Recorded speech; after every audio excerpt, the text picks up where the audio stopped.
Hello Africa, you're welcome to AGROLINK on AAU TV, and as you're aware, AGROLINK is a platform where we showcase and highlight agricultural activities on the continent.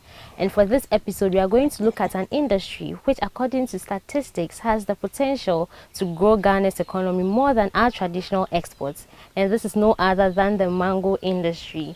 Stay with me as we go for a short break, and when we come back, I shall introduce the guests and we'll start the discussion. My name is Nana Ismabasam.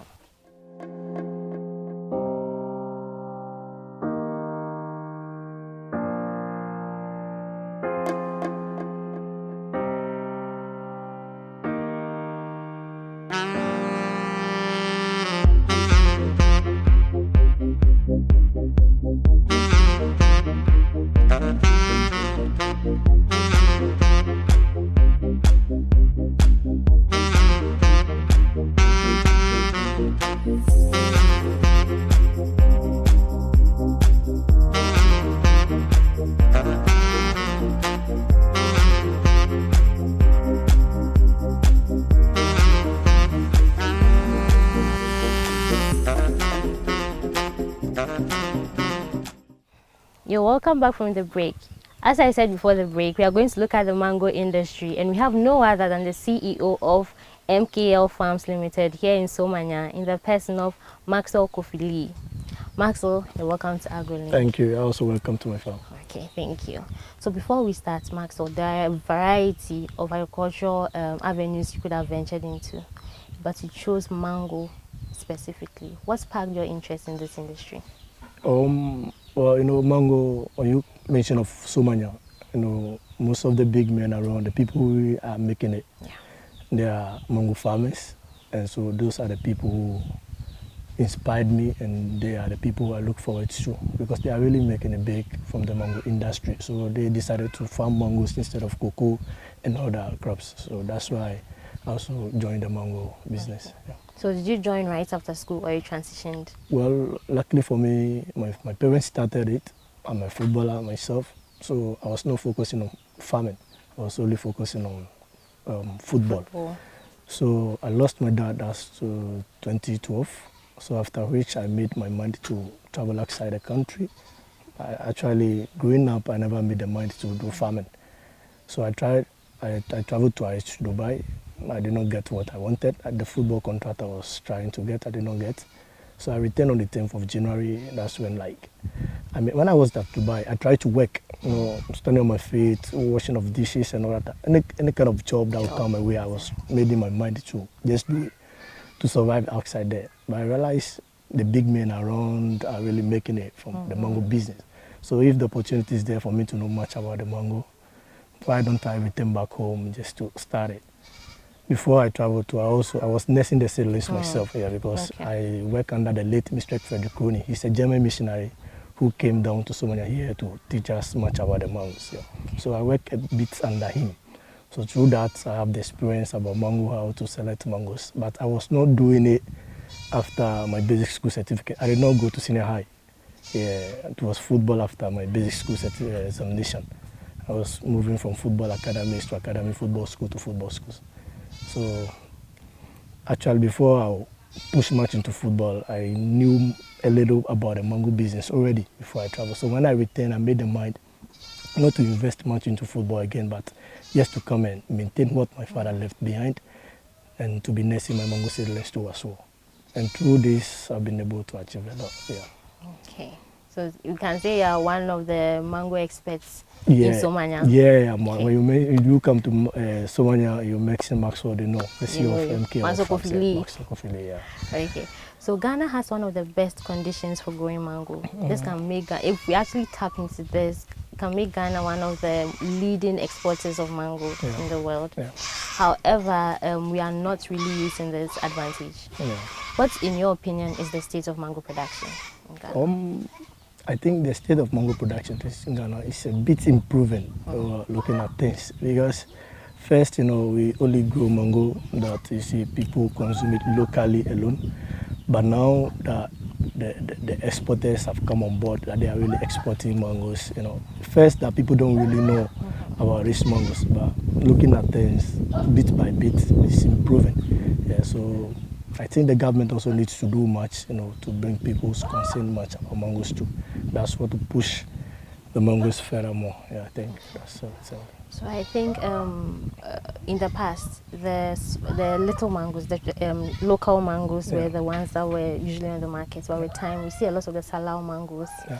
And that's actually taking over the small ones now. People prefer that to the small ones. Yeah. What are some of the breeds that you have on your farm? Yeah, I have the Kate, which is the biggest mango, and the Kent. So these are the two varieties that are really selling much at the market now. I have Ewing, I have Hayden, but I have just three trees of Hayden, 2 trees of Ewing, 1 of Palmer. Those are the varieties. But just for my personal enjoyment, like we want to enjoy it at the farm. But those that I have like at the farm that I sell most is the Kate, which is the biggest mango, and the Kent. Those are the 2 varieties that are really making huge sales at the market and for exports too. Yeah, so those are the varieties mostly. Okay. So you mentioned that one is bigger than the other. Yeah. Apart from the sizes, what are some of the other? What are some of the anomalies I can see and then realize that this is Kate and this is Kent? Yeah, the Kent looks like apple. Yeah, when it's fruiting, it looks like apple. That's when you see the apple color, like red, start to appear. Yeah, on some parts of the mango. Then the Kate is the biggest, and aside that, it also have nice taste. Oh, yeah, okay. so those are the things. But the sweetest mangoes from me, what I would say is Palmer. Yeah, that's the sweetest mango. But for Palmer, people don't normally buy it in high quality quantity for plantations. Well, they don't have market that much, and they don't use it for exports too. Yeah, so, really? Yeah. But that has the nicest taste, yeah, Palmer. That's strange. Yeah. Okay. And we all know that in Ghana there are 2 seasons for mango production, the major and the minor season. Yeah. So, and you've been producing mango for a very long time. Yeah. Are you adopting measures to ensure, adopting measures to ensure that you produce mango all year round? Is there an avenue like that? Yeah, mangoes need water sometimes during the flowering time.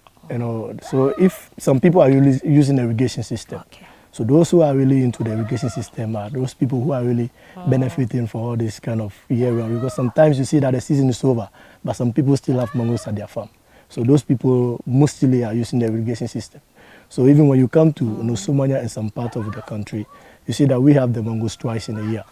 This because of the weather we have and how suitable our lands too are at Somalia. Yeah, so those are the things that I might say that keeps the mango like within the year you still find some mangoes. Yeah.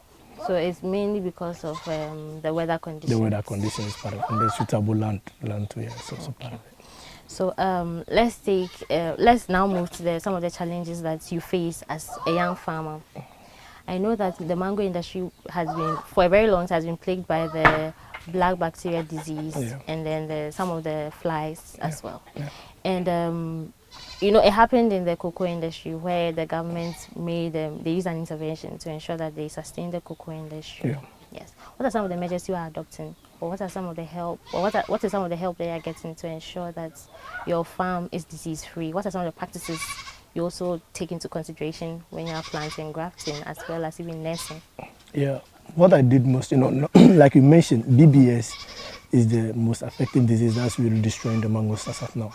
And looking at things, there's this chemical called Bion that we've been spraying to prevent the BBS. It's something that, from my notice, they said it's from Burkina Faso, because the companies that normally buy the fruit, they go in with their own harvesting tools, so they go to their farms, so they bring the tools back to the country, so that makes us get the disease of BBS. So with this BBS, to prevent it, it's hard, but with Bion, you spray Bion continuously. The moment you start to realize you see a sign of BBS at your farm, all you need what to are do, some of the signs of BBS? Yes, you see the mangoes cracking. They will crack, and naturally sometimes they fall. Okay. They fall naturally without anybody touching the mangoes. That's the sign of BBS, and they crack. And like when you go to your farm, you see that the mangoes have cracked. Sometimes you even think somebody used cutlass to cut the mangoes, but naturally that's BBS. So you see them with a stark crack. So they are called black bacterial spots. So they crack the mangoes and they give the mangoes some black spots.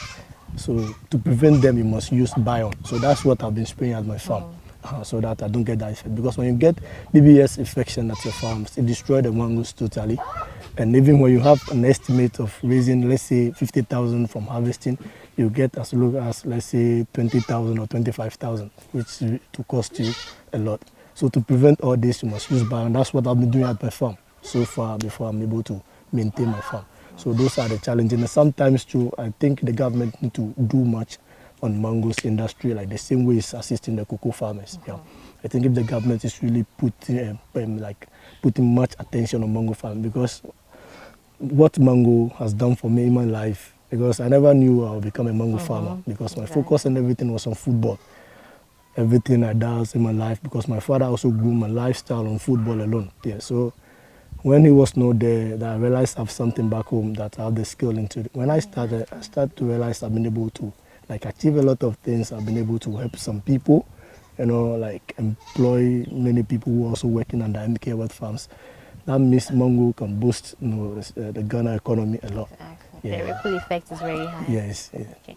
So apart from the application of buying, what are some of the other measures you put into consideration to ensure that your farm is disease-free? Yes, pruning too is very important. You must prune your farm, because the BBS love when the tree is well shaded, that there's no light.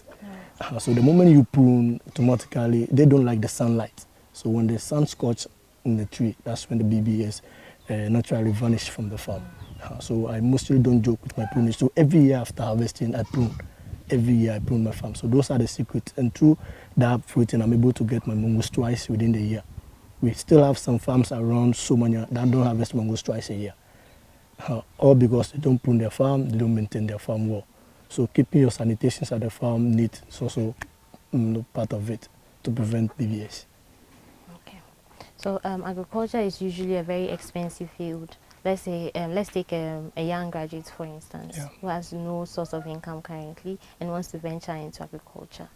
In terms of getting the land, getting the capital, your dad was able to pass it down to you, but I know with time you had to expand to ensure that the sustainability process is continued.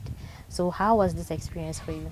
Well, even my dad started it, but trust me, it was not easy, because I traveled to return to, I did not come with any money, so empty-handed, but I must come and start it here. But luckily for me, because I know how to nest the mango seedlings, I left this farm and I work at people's farm to help them raise some small monies. And my mom also assisted me with some capitals to start the farm. Yeah, so what I did was things that I would employ people to do at the farm, I was doing them myself. Pruning, I prune myself, spraying. So I sacrificed myself to do most of the jobs at the farm, because my parents started already. Yeah, they started it. So when I also come, they started with just 5 acres, but the land was there. So I must be able to finish up. So I also planted the rest to it. When I start to harvest the fruit after the pruning, when you prune, the tree takes 1 year for it to get more leaves for it to fruit. Okay. So after my pruning, I harvest the first one, I raise money. Now I get 5 extra acres, which I've planted mangoes on it, which they also start fruiting. And I said I was able to raise more money from this same farm to invest into people's farm, to get my money all the time after harvesting. So looking as a young graduate, for me to say that you want to start and you don't have a land, land is the main issue. Yeah, land is the main issue. Sometimes you can go your village or your locality where you find yourself. You can go and see the elders of the place.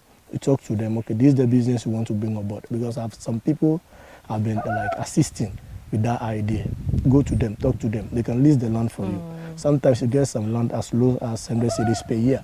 Per year? Per acre, per 1 acre. That's fine. So when you list it down, you buy your mango seedlings, because the land is the most important thing you want to establish your mango farm. The land. The only problem and the challenge is the land. So when you get it, and the seedlings, I say one seedlings are 7 cedis. But when somebody wants to buy in high quantity from 1,000 plus going, I reduce the price.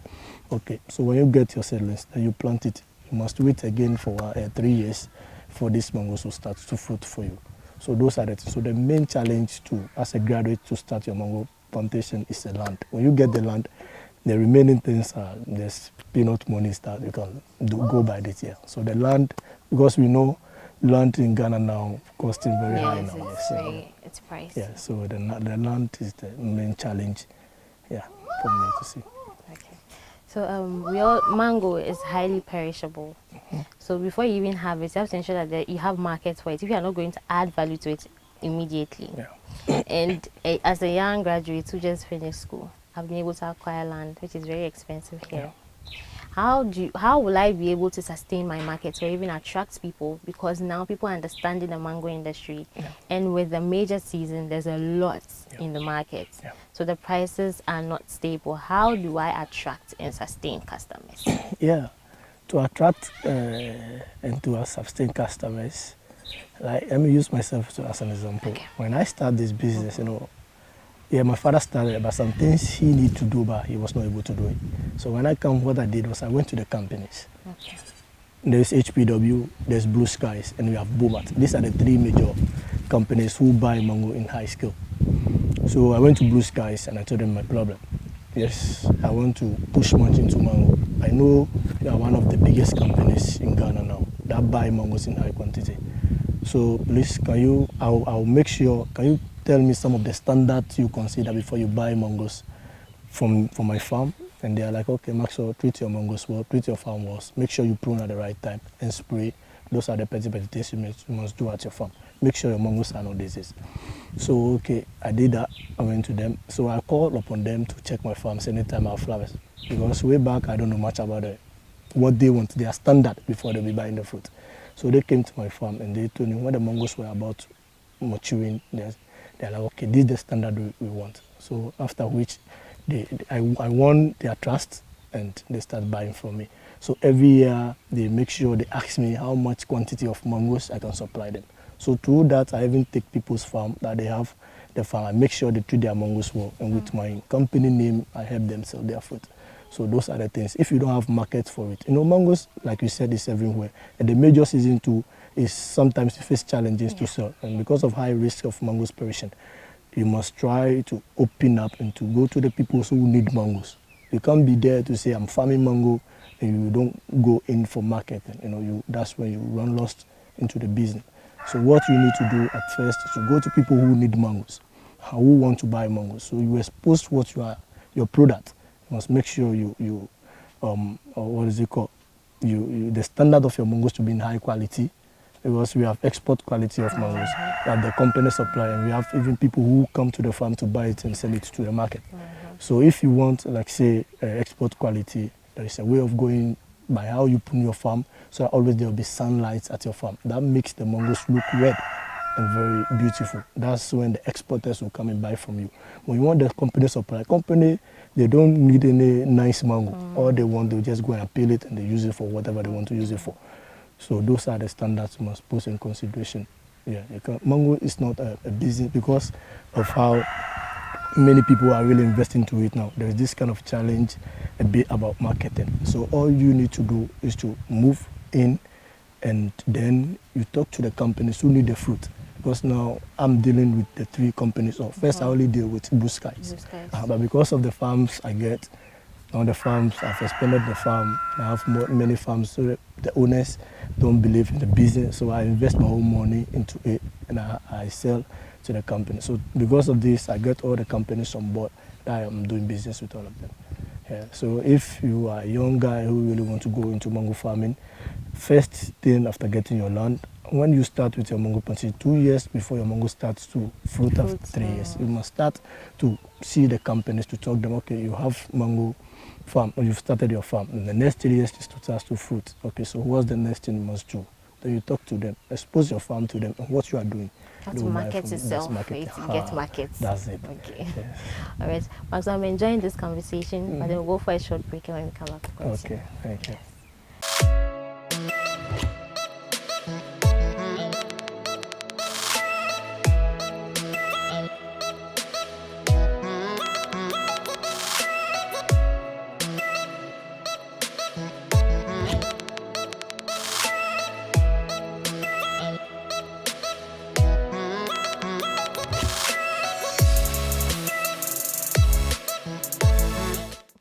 You're welcome back from the break. If you just tuned in, this is AGROLINK on AAU TV, and we are discussing the mango industry like never before with the help of the CEO of MKL Wealth Farms here in Somania.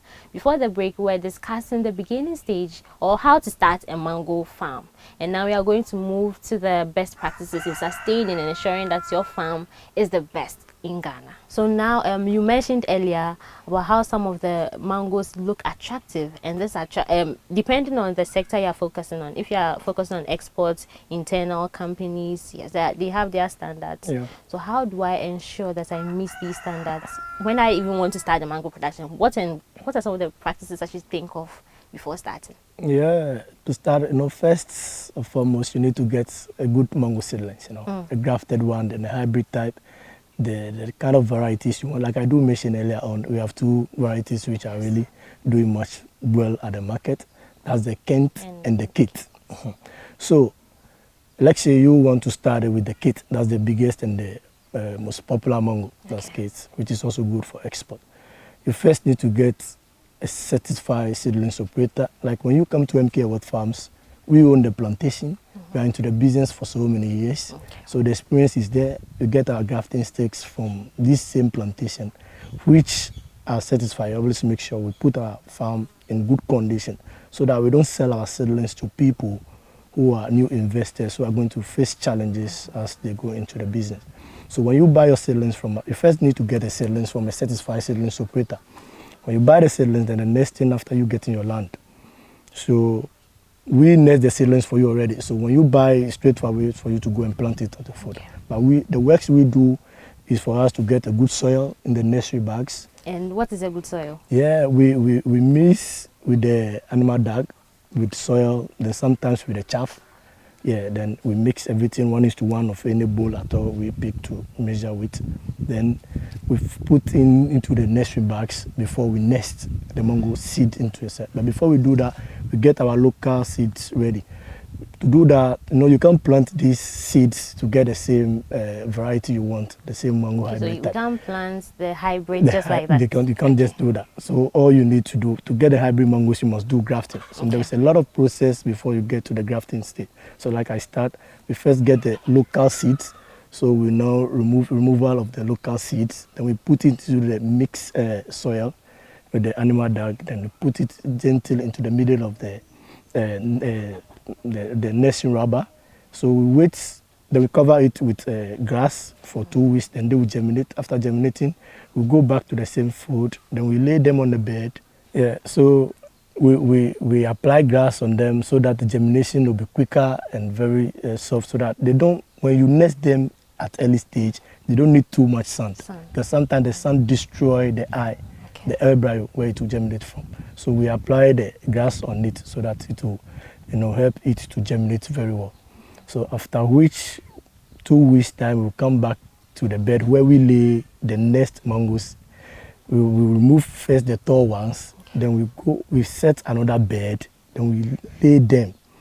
So after laying them 4 months, then they will be in a good height, good position, and nice thickness for us to graft.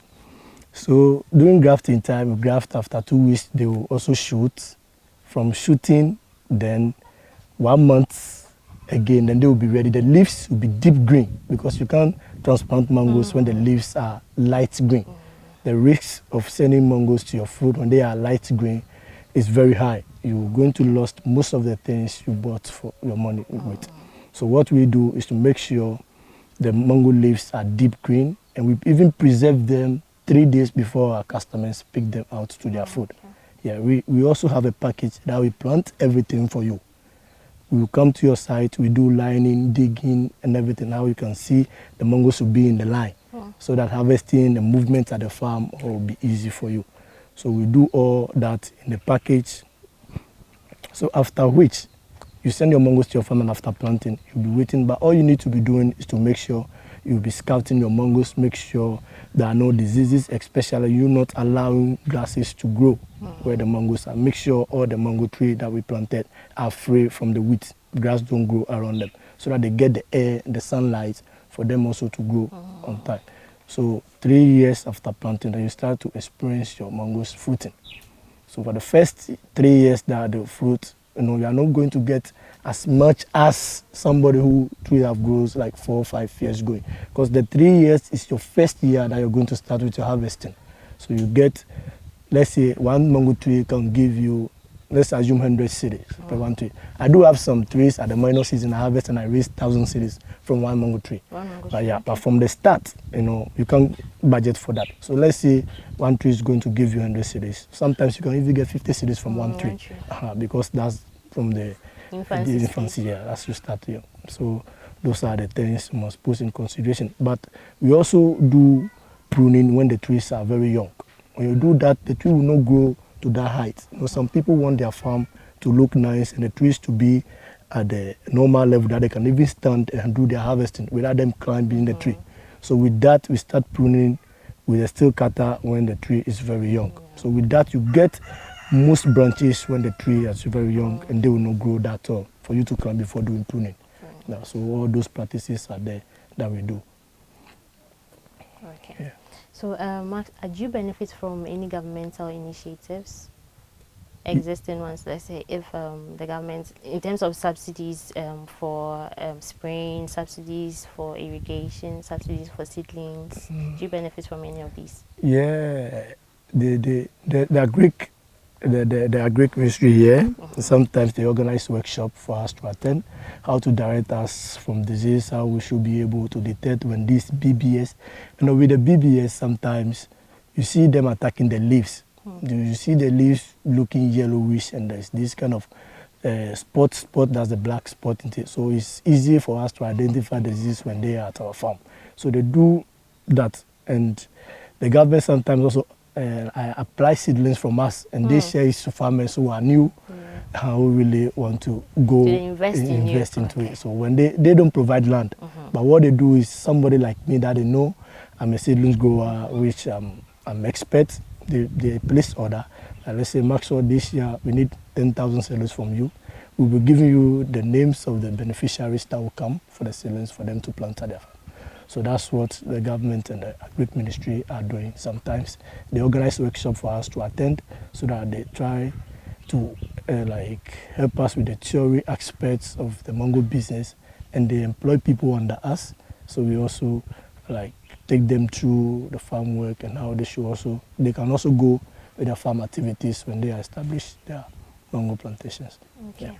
So standards for procedures are always changing. Yeah. How easy or accessible are agricultural extension officers here in Somanya? Yeah, they are doing great work. Yeah, they do visit our farms often and often. When you call upon them, they will come. Sometimes, busy schedules and all that, but yes, still they are trying their best and moving up and down. And some of us, with the experience we also gathered, it's not all the time that we base on them. Like, if you see something that you can use your own idea to do it, you do it, then later consult them. Okay, this is what I faced at my farm. Then they'll be like, okay, what did you do? Okay, I sprayed this also, so they're like, correct one. So we'll move on. So it's not all the time that we depend on them. Yeah, because sometimes you see there's a lot of costs that they also received. So as an individual also must try to help yourself whilst they also help you. Okay. So Maxwell, there are lots of youth in Somanya who might be unemployed or might be thinking of transitioning into agriculture. Yeah. Do you have an avenue where you train these youth, or would you want to one day help them in order for them to also start their own farms, even if it's not mango production?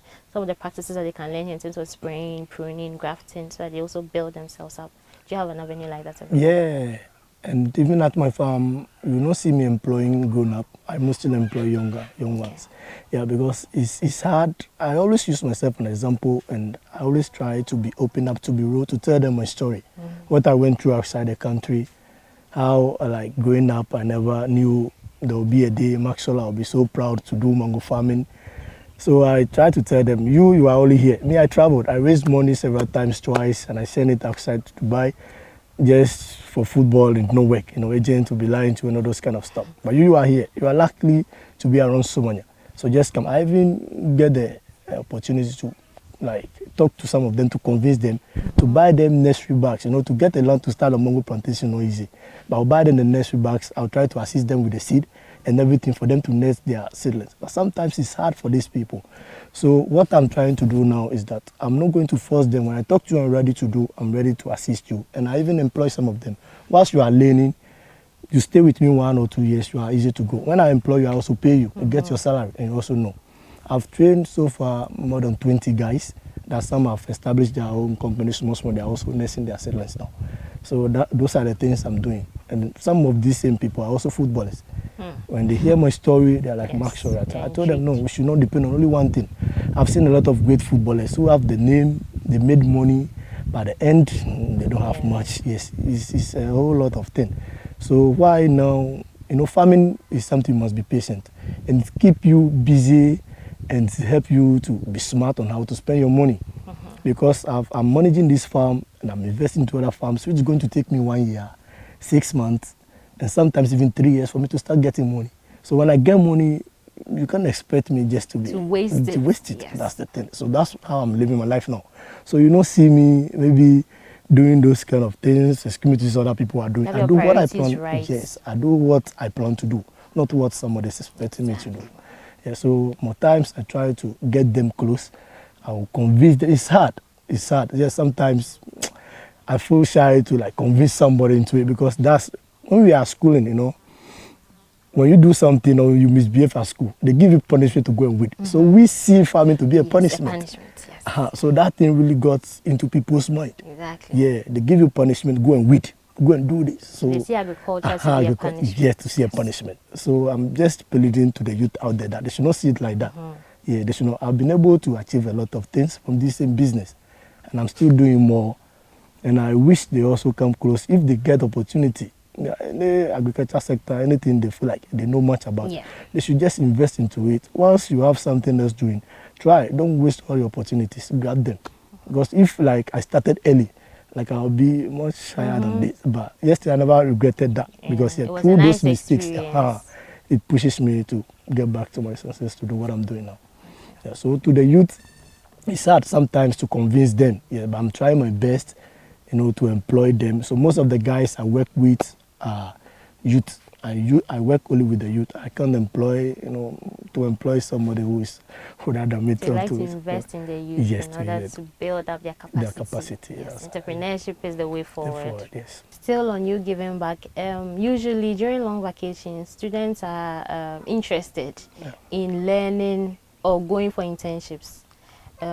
Do you get such interest from students? Do you get letters from students who are interested in coming to your farm to learn mango farming, even if it's just not even planting some themselves, but learning about pruning, learning about spraying, learning about grafting, in order to also build themselves up, because it's a skill that is very essential in entrepreneurship. Yeah, I do receive calls for that, and mostly they come on vacations, as you said. And even university lectures, they do come. Last year, they came around February. And last 3 years, we also received some visitors from France, which they are females. They also came all the way from France just to learn how I'm going by my activities at the farm. So this is like, people are really getting interested into mangoes, in which they really want to know much about it. And what I do mostly when they come, I'm very open to them. I take them through my farms and I make sure everything they are requesting for, I provide for them, for them to be able to know what exactly the practical way of going into mangoes and how the process things we go through before getting mango fruit.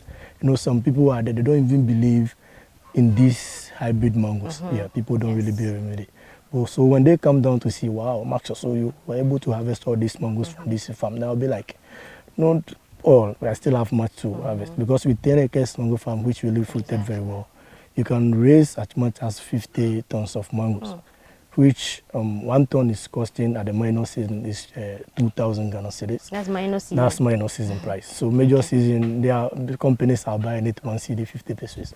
I still have people outside and people within the country which even want, depend on what you want to use a mango for. Yeah, so we don't have fixed price for the mangoes. I still receive calls from people who buy mangoes at 5 cedis per 1 kilo. That's 1 mango. And they also go and they sell it. Or whatever they are going to use it for, they also make their profit. Exactly. So that's how the business is. So people are really getting interested in mango and they are really paying attention into it. So young guys, teachers, lecturers, and students do come. They do come. Sometimes they come, they stay for 3 days. Sometimes they come within the same day, they return back just to see what I'm doing. You know, sometimes people don't believe young guy doing farming. Exactly. So that's the challenge sometimes you face. So they're like, no, this guy don't look like a farmer. So I keep proving them wrong. No, I'm doing it. Yeah, I'm doing it. Even though my whole story was building up on football, but along the way, you know, football was not paying as I want. You know, it's like yeah. So when I lost my father also, it was like nobody there to sponsor me because he promised me everything. And so as I lost him, I was like, this is what I have in hand. I know when I invest into this, I'm going to get it. Yeah, but football, there's a lot of challenges and all that. I'm not going to, you know, like divert somebody's attention or the dreams or what they want to do. But sometimes, depending on one thing, it's a whole risk you don't know. This is an investment. Yes, this investment. Generations upon generations. So my father started it. Yes. I took it from there, and this way I've also got into. I'm still doing much on it. So just imagine how the generation is going to be. So those are the things I think. And then the lecturers too are coming. So they come, they learn, they also take it to the schools. And they teach them much about mangoes and all that. So that's what we're really doing now. Now, moving on, do you have an association that you belong to? An association that promotes the interests of farmers in terms of value addition, in terms of marketing, in terms of equipping you through workshops and any other means possible? Yeah, we have two associations for the seedlings and another association for the fruits. For the fruits, I'm a member, and what they do mostly is to help you when you register with them. You know, some people out there, they do it individually. They have their markets and everything already. So they decide not to join the association. I do have my market, but still I'm a member of the association, which what they do is that when you register with them, they help you to sell your produce. They direct you on things to do. They organize workshop. We do training, indoors training on what to do, how to go about farm activities. Sometimes we come to the food, we select farms, and okay, let's go this so and so farm. Let's go to MK World Farms. Let's go and learn how we do pruning. So we do the theory work and the practical work, all that. So that's the major rule of the association. So they have, when you supply through them, there's a percentage that they will deduct. So they put it in the name of the association. So they use it to do things that will benefit the association, so that the next generation will also pick it from there. So when you come to the seedling side, to the association I also play the role of the vice chairman. So what we do is also help assist the young guys go into their farms, make sure they produce nice seedlings so that there will be no disease. I'm not the only one into the mango seedlings. Most of the young guys, those who really know much about business and investment, are really nursing the seedlings too. So we are in group, we come together, we learn more, we make sure that everybody who is buying seedlings is buying from us. So because we are satisfied with nurse seedlings and high standard, so that I don't face the challenges. Because like we know, mangoes, the perishing percentage is very high. So if you don't go through all these safety precautions, you face a lot of challenges. So those are the things we do and make sure. Okay, you mentioned earlier that it's through the association. No, it's the association that made it possible for you to join or to even apply. Yes, yeah. The Global Gap. Yeah. So when you join the Mango Association, the fruit, what they do is we come together as a group. So we fill forms. Then we carry it from there. We check the farms. Depending on the acres of the farms you have, then we pay an amount of money. Then you get a Global Gap certificate. As an individual, to get that certificate, you need to spend a lot of money. But with the association name, it's very easy for you to get the Global Gap certificate. But with the Global Gap certificate too, it's also easy for you to do direct exporting. Before somebody can even buy export quality of mangoes from you, you must have that Global Gap certificate, which is very important. So with the help of association, we are able to get all those kind of certificates. Okay. Yeah. Now, finally, Michael, do you have any final words, or do you have final words for people who are watching and might be interested in venturing into agriculture, even specifically mango production in general? Do you have an advice or a word for them, what they should expect and how they should go about it? Okay, let me focus on the youth first. Okay. Yeah, because I'm a young guy. No, we should stop saying farming is bad. No, we should stop seeing farming to be a punishment. Yes, that's the old traditional way. But now, you know, there are a lot of people who are really making it from, you know, agriculture and from mango business. You know, what mango can give you unless you don't know. Yes, and to say you don't want to do farming, or we see farming to be, you know, and out there we see farmers to be like, excuse me to use this name, like we don't value them. Yeah. When you are a farmer, you don't value them. But during challenges and difficult times, we get food stuff from the farm. When you are seized at your home that you can't go or you can't travel outside the country for anything, it's the farmers that produce your food. So that means we should respect the farmers, and everybody out there should stop disrespecting farmers, because farmers are really playing a big role. So if you're a young guy, you have opportunity to go into farming or you have the skill into it, my brother, don't say it's bad or people are going to mock you. Don't listen to what people will say. When I returned from Dubai, I was being mocked. Even friends that I even assisted them before I traveled, because I feel in my life, yeah, they mocked me because but as they start to realize, no, Maxwell is achieving a lot of things from this same business, they still come close to me, and they still know. Some I even employ some, and they are working under me. So this is how this whole thing is. So when you have the opportunity to, go into some agriculture aspect of farming, mango, my brother, grab it, just do it. Like play, you'll be there. Yes, it's not easy, and I'm not going to tell you it's easy, but it's at any other business. There are challenges at everywhere. But how you go by your things at the farm tells you how successful you become in the business of yourself. So whoever is out there who have the opportunity, or the father is into farming or doing that thing, try to follow your dad. Try to at least learn something from what he's doing.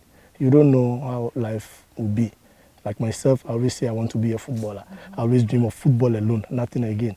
My father even used to say, Maxwell, let's go to the farm. I'll dodge him and go to football pitch, because he was assisting me in football. He know I can't do the farm work. But sometimes he do call me, Maxwell, let's go, so at least you take a look at the activities at the farm. But as I lost him, I was smart to get back to this. And today, look at my life now. I never regretted any mistake I make, because through those mistakes pushed me this far. So we should stop seeing farming to be a punishment. When you have the opportunity to go into it, my brother, grab it, and trust me, later you'll call me to thank me. Yeah, so that's the little advice I'll give to the youth out there. Thank you. Thank you very much, Maxwell, for your time and for this educative episode. We hope that next time when we call on you, you'll be able to grant us any interview that we would ask for. I'll do that. Thank you too for your time. Very much. You're welcome. If you just tuned in, you can go back and watch this educative and insightful episode of AGROLINK on our Facebook and YouTube pages at Association of African Universities, and on our dedicated website at cv.aau.org. As we've all learned today, agriculture is a profitable venture that is there for this generation and next. Please keep watching AAU TV for more insightful episodes. My name is Nana Ismambasam. So we'll meet again next week. Do have a productive week.